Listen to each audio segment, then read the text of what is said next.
Thank you again for coming to hear me. I know it's late at night, but you came. So, today I'm here for you, so please think of your questions. I will answer all of them the best I can. I will first share with you some presentation. So I'll share with you, let me ask you first, how many of you have used Airbnb before? Okay. Keep your hand up if you use Airbnb as a host. Okay, as a guest. Okay, and outside of Asia.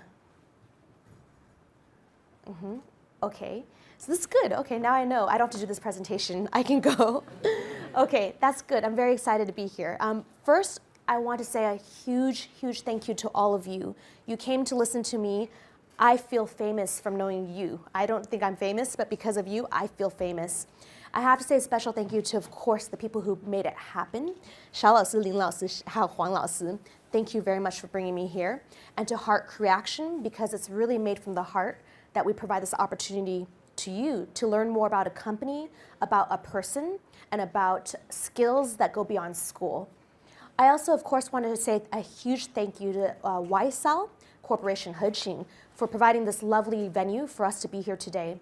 And of course, Jiao Tong University. So without all of you, I wouldn't be here today. So thank you again for coming.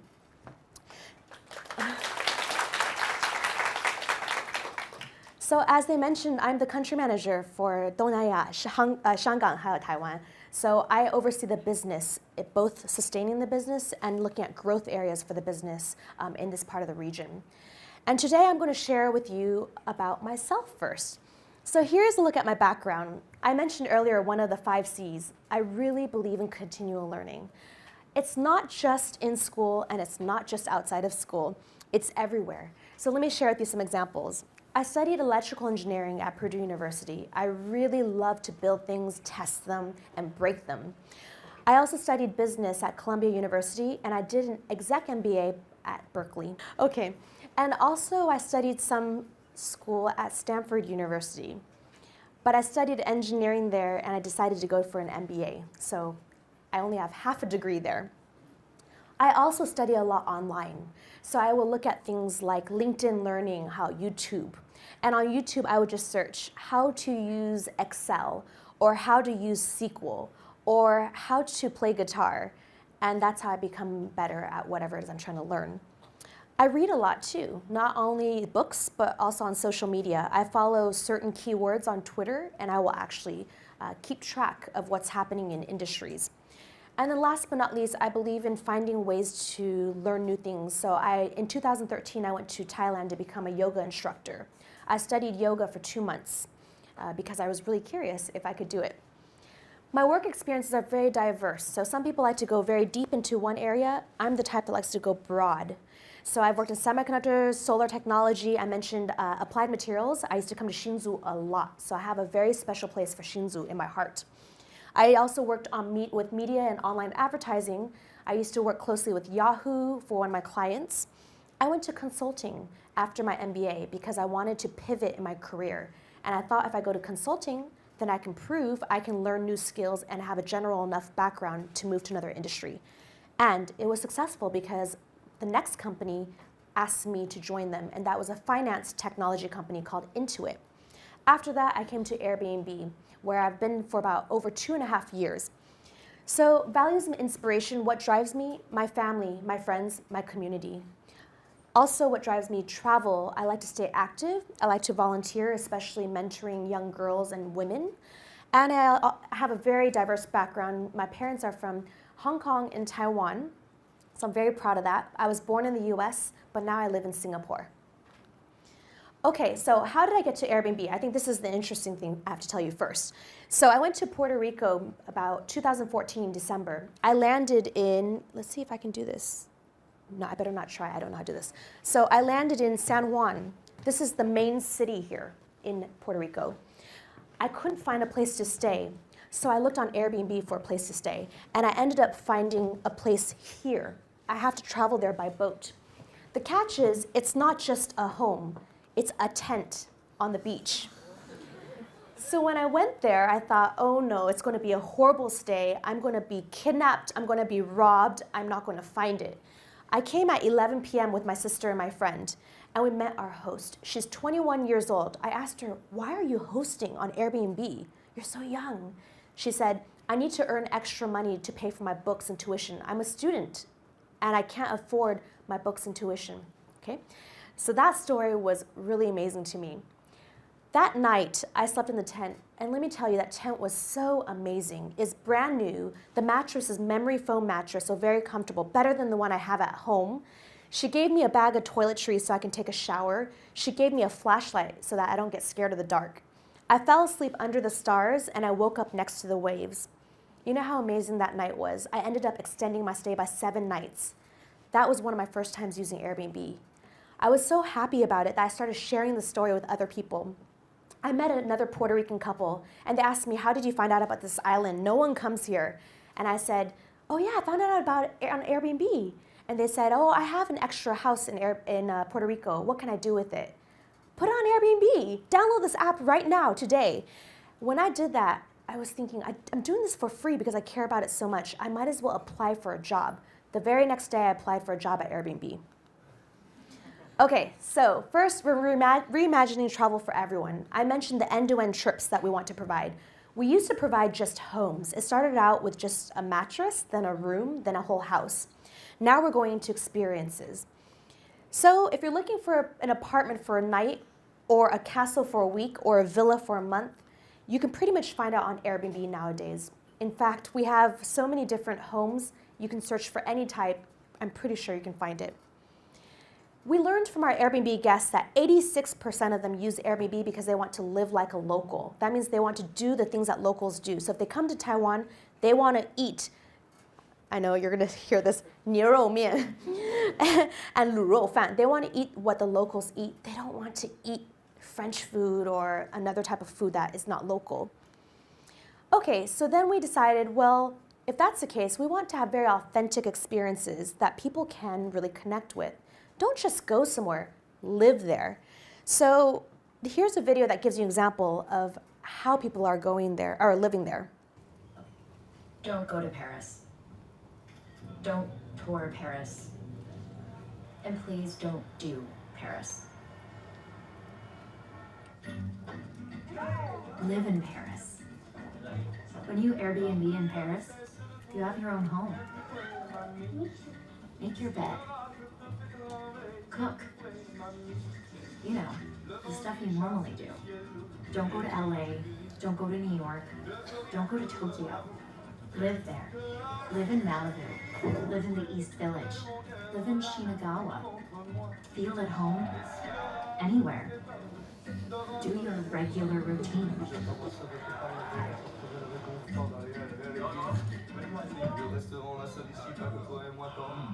Wherever you go, don't go there. Live there. Even if it's just for a night. And we also mean this for Taiwan. So I want to share with you someone I met recently. He has a home in Yilan. Have many of you been to Yilan before? Yes. Okay. because of this experience, I fell in love with Elam. So let me share with you why. So here he is with his wife. They're a couple that wanted to retire at around 40 years old and build their dream home on top of the mountain in Elam. So every single week they drove up to the top of the mountain with their things and they designed their dream home. They ended up designing this. 8 rooms of beautiful design and creativity. 8 rooms that are now on Airbnb, and every single room is different and unique. This is the breakfast they served to me every morning. Such a delicious breakfast that I could have while I overlooked the mountains, the valley, and the pool that they have there. This is the view from my room. And what's really interesting is if you look at the top of this home, it tells something very unique about the host. So before he designed his home, he's a professor of entomology. Do you guys know what entomology is? It's the study of insects. This is in the shape of his favorite insect, the dragonfly. Let me share with you another friend that I made in Elam. This is another host, Mr. Zhang. This is his house that he designed for his family many years ago. This is my room. This is my living room that I got to stay in. And this is my bedroom that I also stayed in. The experience I had here was so relaxing and peaceful. It was just what I needed, especially on a business trip. This is the backyard. He designed this because he wanted people to be able to go up there and climb to the top. So my coworker and I did just that. This is where we had breakfast every morning, and this is the fresh breakfast he had from the local farmers. So you see, both were in Elam, but both were very different experiences. And it's all because they're 2 different people who are hosting me. And that's what Airbnb wants to do, is provide different, unique experiences that are different every time, even if you're in the same neighborhood. It's become a global community, so let me share with you how we're growing first. We started in 2008, as he mentioned, and over the years, we've just started growing really fast, especially in 2012, when we took off in Asia Pacific. So if you look over here, the red dots mean more than 1,000 homes. Now we have over 4 million homes around the world in 191 countries, 65,000 cities. And to date, we've seen over 250 million guests travel on Airbnb. But in order to understand our growth story and how we're able to grow, we have to go back to our roots. So let me share with you our founders. Our founders, Nate, Joe, and Brian, they were in San Francisco and they couldn't afford to pay their rent because it was very expensive. So they thought, what if we just rent out our little bed on the floor? Just give it to someone and charge $80. Let's see what happens. What if we do it around the time when they really need it? So there was a big design conference coming to town, and they knew that people would have a hard time finding a place to stay. So they decided to quickly whip up a website that would advertise this part of their apartment. This is the first website they ever put together. They ended up receiving inquiries from 3 of their first guests. And that was the moment of that history began. So they discovered that it wasn't just about renting out their space. It was about the human connection, right? Picking them up from the airport, cooking them breakfast, taking them to their favorite bar, dropping them back off at the airport. But they hit a lot of bumps in the road. And you may face this if you're an entrepreneur one day, to get funding, to get support. So what they ended up doing was taking a bunch of cereal boxes. This is around the time there was a presidential election in the US. And they rebranded it, so after the 2 presidential candidates, and they sold each box for over $30. They ended up generating over $30,000 US for a round of funding. This is their way of staying entrepreneurial and keeping them strong. And you're going to see how this goes into our core values. So this was their original office, their apartment. This is our office now in San Francisco. This is headquarters in San Francisco. Okay, so how do we grow without growing out of order? Like staying healthy, staying sustainable, staying a strong collaborative culture. You need to continually innovate. And we have innovation everywhere, from our product, our platform, to our culture. So first of all, we have very strong core values. We believe in doing the right thing. What are core values? It's really the way we define how you work with each other. We have 4 main core values: champion the mission, embrace adventure, be a host, and be a serial entrepreneur. Be a serial entrepreneur is a joke on what I told you earlier with the cereal. We also talk about championing the mission. So here's an example of what champion the mission means. Prioritize work that advances the mission. Build with the long term in mind, not only the short term. Actively participate in your company's culture and also the community. How do we maintain these core values threaded throughout our offices and our culture? We have core values interviewers. It used to be our founders who would interview everyone. But then we realized they can do about the first 100 people, 300 people, but then it gets really hard when you get to 3,000 people. So now we have core value interviewers where we train people to be helping us to interview for cultural fit. And it's very important for an office that wants to be collaborative. Let me share with you an example of how we remain collaborative and how we've designed the office so that it is open for everyone to work in a healthy space. This is the call center, both a model of efficiency and a denial of humanity, a place where no one belongs. Airbnb's commitment to a world where you can belong anywhere demands a highly specialized understanding of customer service, something that can only be done in-house. It was time to start taking calls, but we knew there was a better way. If Airbnb were to redefine the work environment the way we redefine travel, we had to enter design with no assumptions and many questions. What makes an office an effective and functional place to work every day? The data was rich, but this was the headline. People wanted to work in a variety of positions in a variety of ways. So we developed a new type of furniture, the standing landing, a standing high workspace where one can hang their jacket, store their laptop, and charge it overnight. This is how it works. The footprint of a traditional desk is subdivided, providing a compact, multi-use surface for the individual and giving the remaining area back to the collective. In this way, we can give everyone a single place to land, but many places to work. From here, they can easily spread to adjacent areas, the dining room table, the living room, the den. Power and data are everywhere, meaning that one can be equally functional in any position. This call center has no phones. Agents have comfort and freedom analogous to staying in a great Airbnb listing, bringing the experience of agent and traveler closer together. Spaces are shared, unlike in a typical suburban office where amenities are simply added until the individual's footprint becomes massive. By decoupling personal space from the notion of a desk, we are able to provide the same level of variety, but maintain the square footage per person of a typical call center. This is the economy of sharing. Our philosophy became the diagram, and the diagram became the space. We replaced the anxiety of free desking with the ability to belong anywhere. So this is the economy of sharing, not only in industry, not only outside of the office, but inside the office. Here's a picture of our headquarters in San Francisco. We want you to feel like you're in a park and you can collaborate over some grass. We also have this cafeteria in the Singapore office. You can see that's a very open atmosphere. You can come here anytime and work from the cafeteria.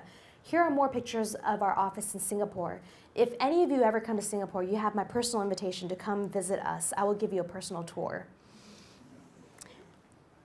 Here are some more conference rooms we have. So it feels like you're going camping. And this is another conference room that I work from very often in Singapore. You can see that it's modeled after somewhere in Bangkok. The inspiration we received from this is actually from a home in Bangkok.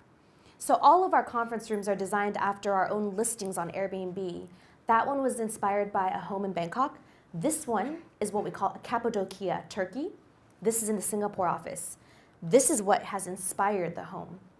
We asked all of the employees to come together and design this type of room, and we had a big competition for them as well. So continual innovation is important, not only in the office, but also in the rest of the economy. And it's important because first we have to understand, how did the sharing economy come about? It was born from 5 megatrends: people, technology, climate, economy, and travel. There's 2 sides to it, really. If we understand the way the sharing economy works, you can see there's labor and capital. And as the sharing economy expands into other areas, you're going to see a lot more adjacencies between different organizations, companies. It's a very codependent world. And there are so many different things you can share. So you can share basketballs even. You can also share cars, homes, pets, tools, gardens. You might recognize some of these companies, right? Do most of you recognize these companies? At least 2? Yeah? You might use them, right? So there are tons of sharing economy apps, and you can expect to see more going forward because the sharing economy really allows for other types of ideas to come into the platform. And you'll see that there's a lot more different opportunities. There are a lot of jobs being created for the sharing economy, and jobs that you would never have guessed would be here. And it's perfect for the generation like you because you are studying and you're probably at a job right now, or you're going to start a new job, or you're going to look for a new job. So it's really interesting how the sharing economy might impact the way you apply and think of jobs. All right, so I think some of you are starting to fall asleep. So let's go ahead and do an experiment. So everyone take out your phone. 你的手机，每个人有手机嘛哈? Okay. So can you unlock your phone? Yeah, password, unlock. Now, can everyone take their phone and give it to the person to the right? 往右边，给你邻居你的那个手机，哈。Okay. So now go ahead and look at the phone that you have. Yeah, go ahead, take a look at it. What is on the home screen? Take a look. Oh, how do you guys feel about this? Does it feel uncomfortable? Does it feel uncomfortable? It feels really weird, right? Okay, that's how it feels in the sharing economy, right? These are the types of opportunities and challenges we have to deal with on a daily basis. It's not only Airbnb, it's every company. So the owner of the phone, how do you feel? Can someone tell me how they feel? 林老师说 insecure. Who else want to answer? How? Panic? What do you have on your phone? Okay, 还有谁? How did it make you feel as the owner of a phone? It's interesting. She's happy. Okay, that's interesting. 还有谁? 好. Too many notifications. What does that mean? Ah, okay, so he has many messages, and then he has to show someone else.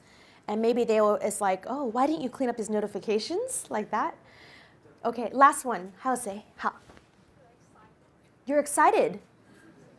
You're excited to pass your phone over, or you're excited to see your neighbor's phone?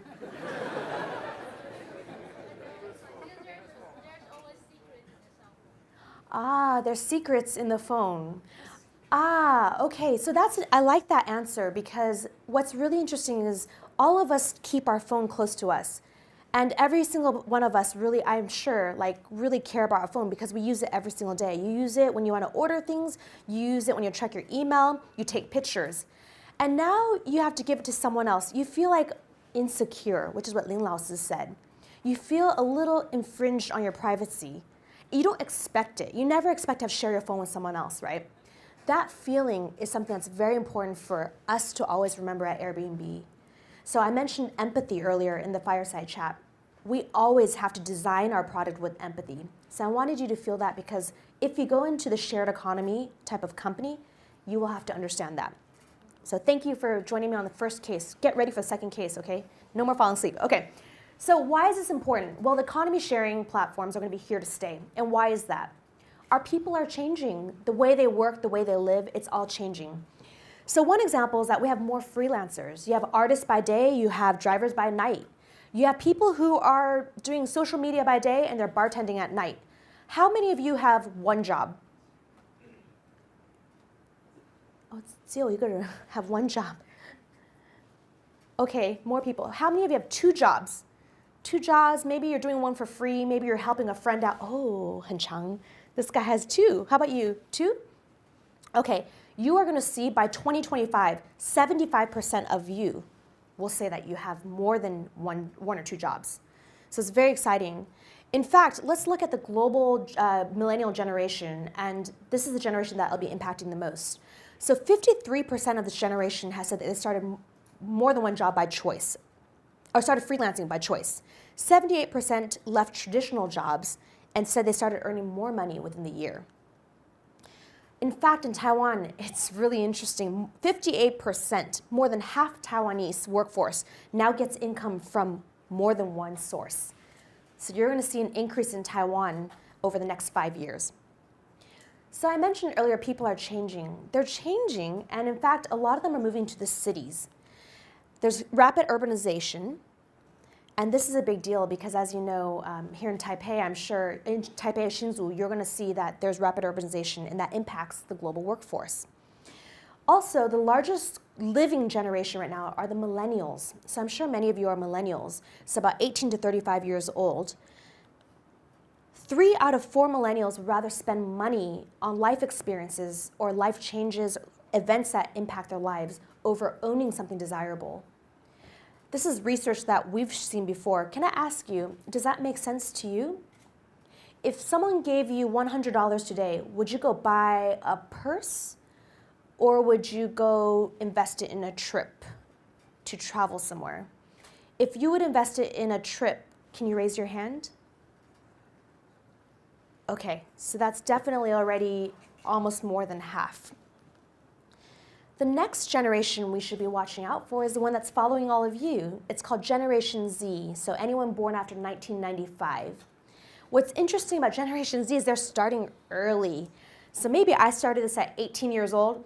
This baby is starting to look at phones. Millennials use 3 screens on average, so phone, iPad, maybe computer. Gen Zers will use on average 5 screens. And they're quick to learn. They self-educate online, they make their purchases online. They're very internet savvy. This is very important for most of you who are either joining some sort of company or starting your own company. People are changing, travel is changing as well. So travel experiences are very different, and this is very important for Airbnb to think of these days. There's a rising middle class, so people who have time and money to spend on travel, but especially in Asia Pacific. I mentioned earlier, Asia Pacific is one of our fastest growing regions for Airbnb, and we're going to see more and more travelers coming to this part of the region. And travel globally now makes up about 10% of GDP, and that's only going to increase. So if we look at Taiwan, this will be interesting for all of us here. Our guests to Taiwan primarily come from Asia right now for Airbnb. We're seeing that they're coming from China, Hong Kong, Singapore, Malaysia, and of course from the US. The other thing that's important to note is that technologies are changing, and I don't have to tell you this. You know that everyone's going to be getting onto the internet at some point, if not already. And I know that all of you are probably already on it. So we expect 4.7 billion internet users by 2025. So what the cars were to the baby boomers is what the phones are to millennials. And I don't have to share that with you because I'm sure you already know. But what's really important to note is that technologies are changing. And as they keep advancing, we'll have new opportunities as well as new exciting life enhancements. One type of technology that's coming our way, whether we like it or not, is artificial intelligence and robotics. And it's estimated that for every robot that enters, we'll have about 6 to 7 jobs lost. So here's the thing, there's a lot of frustration or worry that jobs will be lost. But at Airbnb, we really believe in job creation. So in economy sharing, I mentioned earlier that you can pretty much find any sort of idea and any way to build a business. I can't tell you how many people come up to me, maybe 10 times one day. Does Airbnb want to partner with my company? We are Airbnb for pets. We are Airbnb for dogs. I can cook breakfast for you. I can clean the Airbnbs. I can drive the Airbnb guests from the airport to the listing. I can help the Airbnb guests check in. Just pay me 10%. I mean, these are all the different types of ideas, and I can't even share with you some of the most interesting ideas that we've heard. So I think that really the sky's the limit when it comes to any sort of job creation in the economy sharing area. And Airbnb has created many jobs because of this. So let's get ready for the second case study. Okay, business travel. I'm going to go through this pretty fast, but let's see if you guys can listen. I think we might have some prizes for people who can answer some questions later. So business travel is going to be really important, especially for all of you, especially as you travel for work. So we realize that business travelers want the same type of feeling that Airbnb guests have when they travel for leisure. They want to be able to work, but also relax and not have to feel like they live out of a suitcase. So we were approached by a company called Salesforce to help them out with a big conference called Dreamforce. They expected about 170,000 attendees, and they knew that these people might have a hard time to find accommodation. The thing is, we weren't ready for them, but we didn't turn them down. We said, let's make this a case study. What they wanted was, we had to be a serial entrepreneur, so that's why I put this in there to remember we're serial entrepreneurs. First, we listen to them. What do they want? They want to be able to streamline the booking experience. Their travel managers have to be able to have visibility and manage the expenses. They also want high quality listings that their employees will enjoy. Okay, so knowing all this, we designed business travel for Airbnb, where you can search for homes, work from them, and still feel like you're in a business travel ready type of home. So here's an example of a business travel ready home. And now the business travel ready homes have a little badge so you can actually see which ones are business travel friendly. And when they're business travel friendly, maybe it means that they have Wi-Fi, a laptop friendly workplace, self check-in, shampoo, hangers. This is an example, but we can read this later. That's a note for traveling for business. And this is a way that you can pay. So you can see that we made it a lot easier for travel managers, and we were able to partner with Salesforce to reduce the friction and to actually use Airbnb for their employees. Here's an example of how else you can use Airbnb while you work. So there are many companies that will now approach us to use Airbnbs for team building. Sometimes in Singapore, I will even use an Airbnb to bring my team there for brainstorming on strategy for the company or to do team building so we can help to get to know each other. There are kitchens as well, so some people like to cook while they travel. And these are many of the companies that use us today. Maybe you recognize one or two of them, or maybe all of them. Even banks are using us, and one interesting thing about this is that the reason why they use this is because their interns went and requested to use Airbnb for business travel. And why this is important, 3 out of 4, 75% of the global workforce will be millennials by 2025. And millennials say that they want to be themselves at work. They want to feel like they can work comfortably, like they're working from home, and they want the flexibility. Okay, case study number 3, and we're almost at the end. If you could make one thing in your daily life easier, what would it be? So take out a pen, maybe think about your answer. I mentioned earlier that there will be many different types of jobs created in the economy sharing area. My thought is that anything in your habitual routine, from the moment you wake up to the time you make your coffee, to the time you go to work, maybe you have kids and you need to pick them up, maybe you go to have dinner with someone and then you can go to bed. Every single moment has an opportunity for some sort of economy sharing idea. What would you like to do differently in your life to make one part easier? What would help to have someone come and make it easier? The traffic cars. The traffic. Yes, I definitely agree with you. If we can make that easier in some way. Do you have an idea of how? Not yet? Okay, traffic. Yes, I agree with that. Yes? Get healthy food. Eat healthy food. Yes, that's right. More and more people want to eat healthy food, but how do you access healthy food and how do you make it? Do you have time to make it? Where does it come from? How do you know it's healthy, right? Many questions. Okay? Yes? Filter out the notification that I don't need. Ooh, this is a good one. I'm sure many companies need help with this. Filter out the notifications that you don't need on your phone, right? Yep, it's very true. So many times when I look at my phone, I have a headache. Too many things coming my way, too much information overload. But if someone could help me to filter out notifications, I would pay the money for it. I would definitely want to invest in that. So the same people are answering questions. Star students. Okay, who else? Yes, laundry. Yes, that's a very important one. Yes, if somehow we can make laundry easier. So for instance, do you have any ideas? Maybe if we're available to do others laundry and we can apply for it. Ah, okay. So if people could apply to do other people's laundry, that could be a good way to alleviate for each other. This is an interesting point. So now, okay, we're in business school, right? So now we can talk about this. My job as a general manager, I have to oversee the business. What does that mean? I'm always looking at the business as a whole, supply and demand, right? So what would supply be for Airbnb then? Hosts and homes, right? Supply would be the hosts and homes. The hosts, those who have the space to rent out. Demand would be Guests who are looking for accommodations. So every country, even every city, has a very different supply and demand balance. And so as a leader, I always have to look ahead. I use data, I use insights, third-party insights, I talk to communities, I talk to our hosts and guests, I talk to local governments to understand what is the need there, what is the opportunity. So this is very interesting that you just mentioned laundry. And his idea was if we could have someone apply to do the laundry, that would be very beneficial. And it's true because he doesn't want to do laundry, but maybe someone else wants to do laundry, and then you can balance out supply and demand, right? And really provide an opportunity to someone else who wants to do it.